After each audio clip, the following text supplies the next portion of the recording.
Bonjour à tous. Donc je vais vous présenter un bref aperçu de ce qu'on peut créer sur la plateforme WIMS, donc, qui a été installée aussi sur l'Académie de Versailles. Et ça va tourner autour de création de séquences pédagogiques. Donc je suis déjà ici logué dans ma classe. Et pour ceux qui connaissent déjà la plateforme WIMS en utilisation sur le serveur d'Orsay par exemple ou de Nice, vous pouvez voir qu'il y a une présentation qui est un petit peu différente, c'est-à-dire que le groupe Euler, nous avons créé un thème que nous avons appelé Euler pour pouvoir communiquer un peu plus avec vous, avec un bloc actualité et un carrousel qui vous montre quelques ressources que nous trouvons intéressantes. Vous retrouvez aussi les 3 blocs de recherche de ressources tout en bas. Donc, et vous avez un menu ici sur la gauche qui est important, un menu vertical donc, qui va permettre d'accéder à différents services. Je rappelle aussi qu'on a pu développer donc, un nouveau thème sur la plateforme WIMS parce que la conception de la plateforme WIMS le permet, elle a été très très bien conçue et donc elle est libre et elle nous permet donc de pouvoir créer ce genre de service en collaboration évidemment avec des développeurs et développeuses de l'association WIMS-Edu. Voilà, donc vous avez aussi au centre, dans la page d'accueil du professeur, un tableau qui vous montre en fait les différentes activités que vous pouvez distribuer à vos élèves avec leur statut. Donc vous avez des feuilles d'exercices, vous avez le nombre d'exercices, dans quel chapitre ça a été mis, et si la feuille est active ou non. Voilà.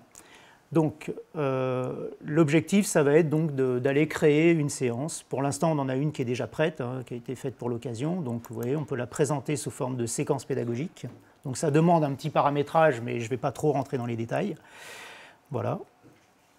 Et en revenant à la page d'accueil,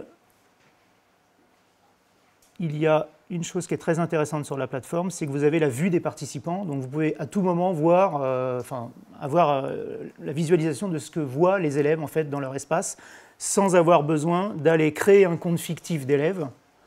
Donc se connecter, se reloguer à un autre compte, et surtout quand vous créez des élèves fictifs, généralement vous allez faire des exercices, des tests, et vous allez fausser la moyenne de la classe.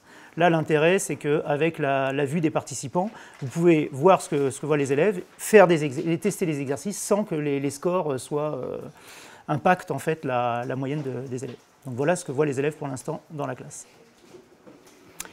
Donc je retourne à la page pour enseignants, et nous allons donc pouvoir essayer de regarder les différentes activités qu'on peut proposer aux élèves. Alors, donc je reviens à la présentation en séquence. Voilà. Donc vous avez comme exercice, comme activité possible, vous avez ce qu'on appelle des documents. Donc, je vais vous en montrer un. Donc là, on était parti sur le chapitre second degré en première dans le programme de première générale. Donc ce sont des documents qui sont dynamiques, donc il y a du texte. Vous avez aussi la possibilité d'avoir des exemples dynamiques ou des exercices qui sont proposés aux élèves et que vous pouvez faire.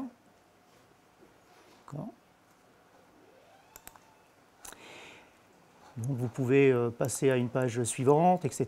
Donc ces documents de cours, en fait, sont déjà dans la banque WIMS, sont à disposition, mais vous pouvez aussi vous les créer vous-même, ou récupérer un document existant et le modifier. Alors on ne va pas le faire là aujourd'hui parce que ça prendrait du temps, il faut une formation pour ça.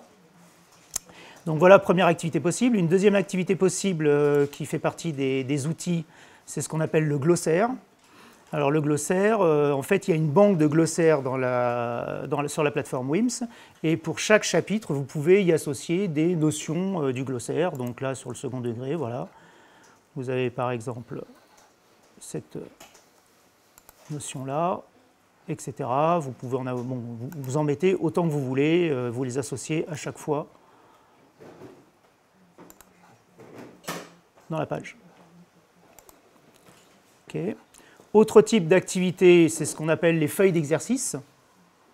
Donc, par exemple, sur la feuille d'exercice forme canonique, la feuille a été donc constituée de 3 exercices. Je vais en ouvrir qu'un seul.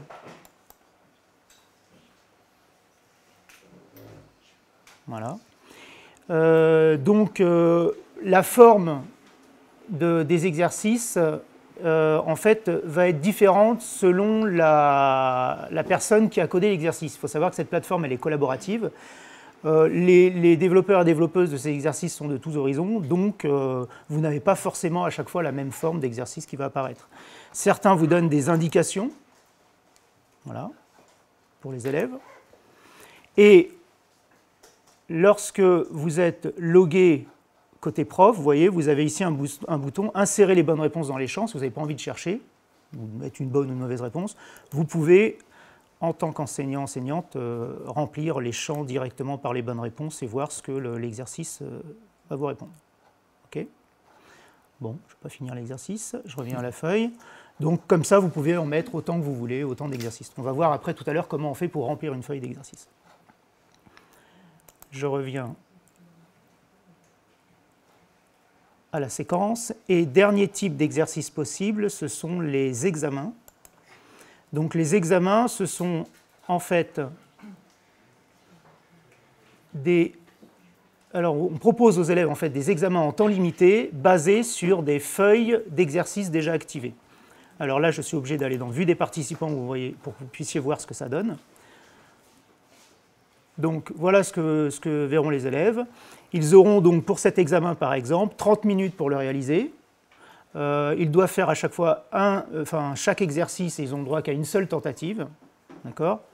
Vous pouvez indiquer le nombre de sessions d'examen que vous les autorisez à faire, en sachant que sur ce nombre de sessions, le meilleur score seul comptera. D'accord ?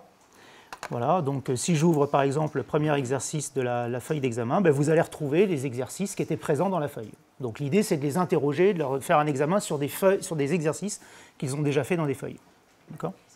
Évidemment, les indications ne sont pas ouvertes dans les feuilles d'examen. Voilà. Donc voilà les différents types d'activités qu'on peut donner aux élèves sur cette plateforme. Alors il y en a d'autres que je n'ai pas mises ici, mais vous pouvez aussi mettre un forum et vous pouvez mettre aussi un questionnaire. Et l'intérêt du questionnaire, enfin un des intérêts du questionnaire, c'est que vous pouvez poser des questions aux élèves suivant leur choix, par exemple choisir tel AP, tel groupe d'AP, en fonction de leur choix, ça va leur ouvrir dans leur espace la feuille d'exercice qui correspond au choix qu'ils ont fait. Bon, ça c'est un peu technique, pareil, il faut suivre une formation là-dessus ou s'auto-former, il n'y a pas de souci, mais bon, on ne va pas le montrer ici. Voilà, donc je vais passer à l'étape suivante, on va donc créer maintenant nos propres, une feuille d'exercice en direct. Alors je vais être un tout petit peu technique, juste pour vous montrer qu'en fait avec un peu de formation, vous arrivez à prendre en main en fait votre classe. Et il y a beaucoup de souplesse et vous avez accès en fait quasiment à tous les paramétrages et tous les réglages possibles. Mais il faut se former pour ça. Donc pour se créer une séance, on va déjà premièrement créer une feuille d'exercice. Donc pour créer une feuille, vous allez dans Nouvelle feuille, ici. Vous donnez un nom à cette feuille.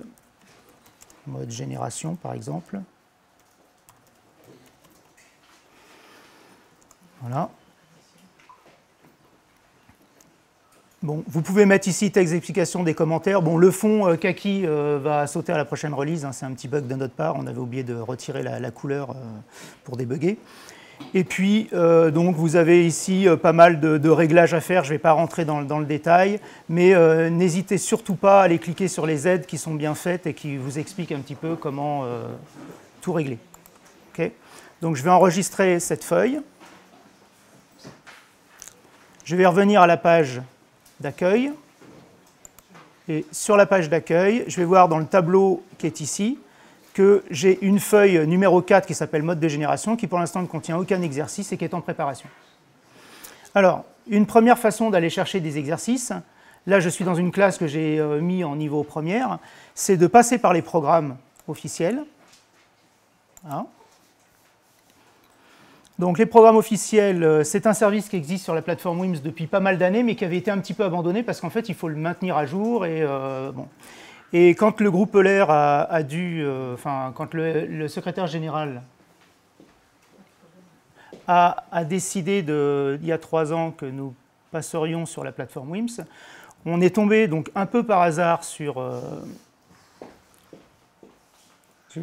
on est tombé un petit peu par hasard sur ce service sur lequel on pouvait y arriver en 3 clics. Et on a trouvé que c'était très intéressant, en fait, et très pédagogiquement intéressant de pouvoir aller chercher des exercices en parcourant les programmes. Donc on a travaillé avec Madame Perrin-Rioux, qui est la présidente de l'association WIMS-Edu et qui est la personne qui développe le plus sur la plateforme. Et on a décidé donc de remettre au goût du jour ce service. Donc le groupe Euler est responsable, on va dire, entre guillemets, de tous les programmes du secondaire de mathématiques, et donc de l'écriture des programmes et des liens vers les exercices sur les points de programme. Donc si par exemple vous allez dans le thème algèbre, vous allez donc sur les suites, vous allez pouvoir ouvrir ici des petits accordéons qui vont vous permettre d'aller choisir les exercices qui vous intéressent. Donc pour l'instant, on n'en a pas encore beaucoup parce qu'il faut qu'on recense tous les exercices et qu'on les mette en lien dans les programmes. Et c'est un gros travail. Donc vous pouvez cliquer sur l'exercice. L'exercice s'ouvre, vous le regardez, vous le faites, il vous intéresse. Eh bien, vous pouvez, là sur la gauche, aller insérer dans une feuille d'exercice. Okay. Vous allez choisir une feuille qui est en préparation. Donc moi, ici, pour l'instant, j'ai que mode de génération. Vous pouvez changer le nom, le titre de l'exercice si vous voulez. Je ne rentre pas trop dans les détails du paramétrage et j'insère cet exercice. Okay. Je retourne à la page d'accueil. Voilà, donc vous pouvez faire ça avec la deuxième, avec d'autres accordéons, etc. Donc ça, c'est une première façon d'aller donc créer des exercices, disposer des exercices dans une feuille. Vous voyez, dans le mode de génération, j'ai maintenant un exercice. Aller chercher aussi des exercices par indexation, par mots-clés. Donc si, par exemple, tout en bas, là, dans Rechercher une ressource, je tape suite, voilà, on va vous proposer suite arithmétique, géométrique, numérique, par exemple. Vous avez ici, en bas, un filtre qui vous permet d'aller chercher différents types d'activités. Bon, je vais mettre toutes les activités. Vous avez une réglette là de niveau qui est réglée centrée sur la première, mais vous pouvez très bien aller augmenter une année de plus ou 2 années de moins, enfin, etc., ce que vous voulez. Et vous pouvez après aller chercher donc, vos exercices. Et là, vous vous rendez compte qu'il existe déjà des feuilles d'exercices qui sont toutes prêtes. Donc, trop bien. Donc, je peux aller prendre, par exemple, suite, bon, vous avez première S, je vais en prendre une où il n'y en a pas beaucoup, voilà, celle-là, par exemple. Et donc, vous voyez, vous allez avoir une feuille d'exercices avec déjà plusieurs exercices qui ont été créés en 2013. Donc, ce n'est pas tout à fait au niveau du programme actuel, mais bon, il y a quand même des points de programme qui sont conservés. Vous pouvez, dans ce cas-là, importer toute la feuille. Voilà. OK.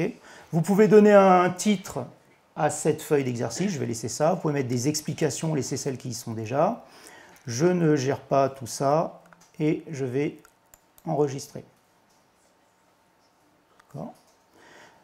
Donc, votre feuille a été créée. Si on regarde son contenu, vous allez avoir exactement tous les exercices de la feuille. Vous pouvez en effacer 1, 2, 3, ce que vous voulez. Vous les avez testés avant, évidemment. Vous pouvez remonter, changer l'ordre des exercices. D'accord ? Bon, donc là, je passe. Et je reviens à la page d'accueil. Donc pour l'instant, mes feuilles sont créées, mais sont encore en préparation. Elles n'ont pas été activées, les élèves ne les voient pas. Autre façon de rajouter des exercices, toujours avec la recherche qui a été faite, je peux aller regarder dans des modules d'exercices. Donc c'est cet onglet-là.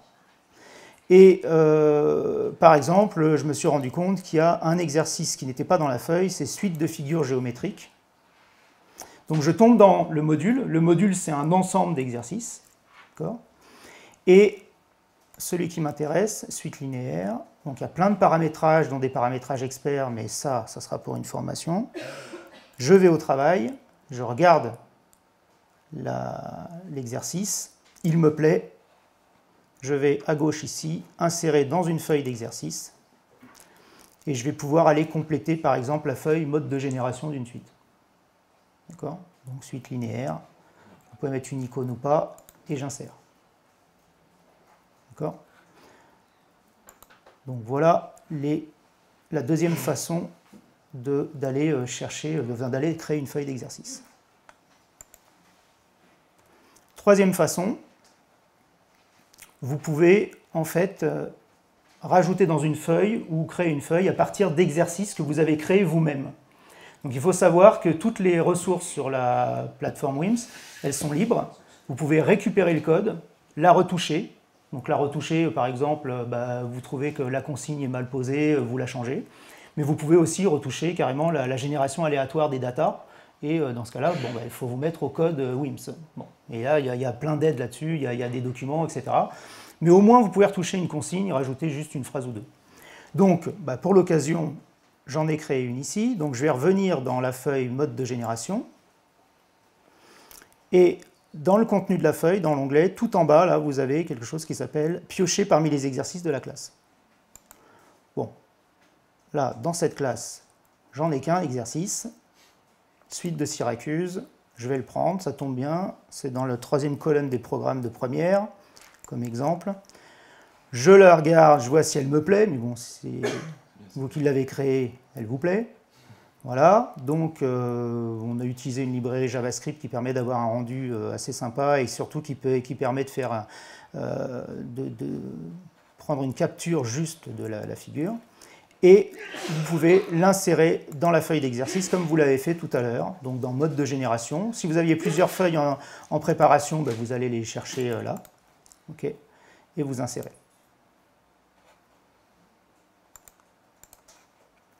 Donc voilà pour les différentes façons de créer des feuilles. Alors, si vous voulez les activer, que les élèves les voient, vous cliquez là-dessus, vous activez votre feuille. Bon, pour l'instant, je vais en activer qu'une, hein, je ne vais pas faire l'autre. Voilà, mode de génération. Et on va donc pouvoir passer, dans ce cas-là, ouais, c'est pas ce que j'ai prévu, pas grave. Donc, insération du glossaire. Alors, comme vous l'avez vu tout à l'heure, on peut rajouter des notions du glossaire dans votre chapitre. Pour ça, plusieurs façons de le faire. Vous pouvez, je vais aller vider ça. Voilà. Vous pouvez aller dans les programmes officiels de première. Et je ne sais pas si vous l'avez vu tout à l'heure, mais vous avez... Voilà, je ne fais pas trop vite. Voilà. Vous avez ici des liens qui sont en bleu. Donc dans les programmes, pareil, dans le groupe LR, on est chargé d'aller mettre en lien les notions du glossaire. Donc vous voyez, j'ai cliqué sur suite arithmétique et vous allez avoir la notion suite arithmétique. C'était l'ancien lexique de LR que nous avons porté intégralement sur la nouvelle plateforme. Il manque encore quelques exemples dynamiques à créer. Si cette définition vous plaît, vous cliquez là et vous faites insérer dans un glossaire. Okay. Là, pour l'instant, le glossaire, c'est celui du second degré, mais ce n'est pas dans celui-là que je veux le mettre. Donc, je vais faire nouveau glossaire. Je vais y mettre, bon, je vais vite, hein, je vais mettre suite. Ouais, tiens, j'ai déjà suite numérique. Vous pouvez mettre une description, j'insère. Et vous pouvez continuer comme ça, de la même façon. Autre façon de le faire. Donc ça, c'est pour se créer son propre glossaire? Alors, c'est pour se créer son propre glossaire dans une séquence pédagogique, mais à partir de notions du glossaire existantes. Vous ne pouvez pas vous les écrire vous-même. Autre façon de le faire, c'est que vous avez ici un bloc qui s'appelle taxonomie et glossaire. Donc, vous allez dans mathématiques, analyse. Bon, il faut qu'on relook quand même largement cette page, elle est encore en construction. Vous allez chercher suite géométrique.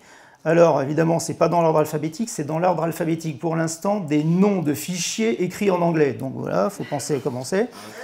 Donc, suite géométrique, le voilà, j'avais révisé juste avant. Donc, vous l'avez. Pareil, vous cliquez, vous l'insérez. Je ne vais pas le refaire, vous l'avez fait tout à l'heure. Et vous vous rendez compte qu'ici, vous avez les notions connexes. Ça veut dire que là, à la rigueur, quand vous êtes dans une notion du glossaire qui correspond à votre thème, vous pouvez aller récupérer les autres en cliquant là, et ça vous les ouvre, et puis vous pouvez les insérer aussi. D'accord? Donc je reviens à la page d'accueil, et je vais pouvoir voir ici que dans les outils, j'ai mon glossaire numéro 2, suite numérique. Bon, il est caché pour l'instant en statut, je vais le montrer. Voilà, donc là je vais aller un petit peu plus vite. Bon, on pourrait créer de la même façon des examens, mais on n'a pas trop le temps là, et pour ceux qui sont intéressés cet après-midi en atelier, on pourra regarder. Donc de la même façon, mais pour créer des examens, il faut absolument que vos feuilles d'exercice soient activées. J'avais cliqué à gauche ici, ajouter une séquence. Je vais mettre le titre de ma séquence, donc je vais l'appeler suite numérique. Bon, voilà, suite numérique. Vous pouvez mettre une description si vous voulez. Vous avez ici toutes les activités qui existent déjà dans votre espace et vous pouvez donc aller mettre les différentes activités que vous voulez mettre dans ce chapitre. Donc en leur mettant un ordre. Donc par exemple, je peux commencer par suite numérique en ordre 1, ça c'est le glossaire. Ensuite, qu'est-ce que vous avez? Vous avez mode de génération, ça sera 2, et je crois qu'on a créé que ça. Celle-là est en préparation, donc je ne peux pas la mettre, et je n'ai pas d'examen. Rien ne vous empêche de reprendre des activités du chapitre d'avant, histoire de faire réviser, etc. Bon, je vais en mettre que 2 pour l'instant. Je mets le statut à visible, j'enregistre, voilà, et je vais pouvoir aller dans ma page d'accueil, regarder mes séquences pédagogiques. Et là, je vois bien que j'ai mes 2 chapitres. Alors, que voient les élèves, eux? Que voient les élèves?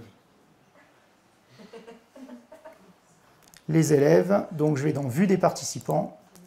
Et les élèves vont avoir donc un petit message du jour que vous pouvez leur mettre tous les jours pour chaque élève ou pour toute la classe. Bon, là, c'était le plan de ce qu'on allait faire aujourd'hui, et vous avez donc sous forme d'onglet les différents chapitres, et les élèves n'ont plus qu'à les cliquer sur les différents exercices, les faire, enregistrer les scores ou non, etc.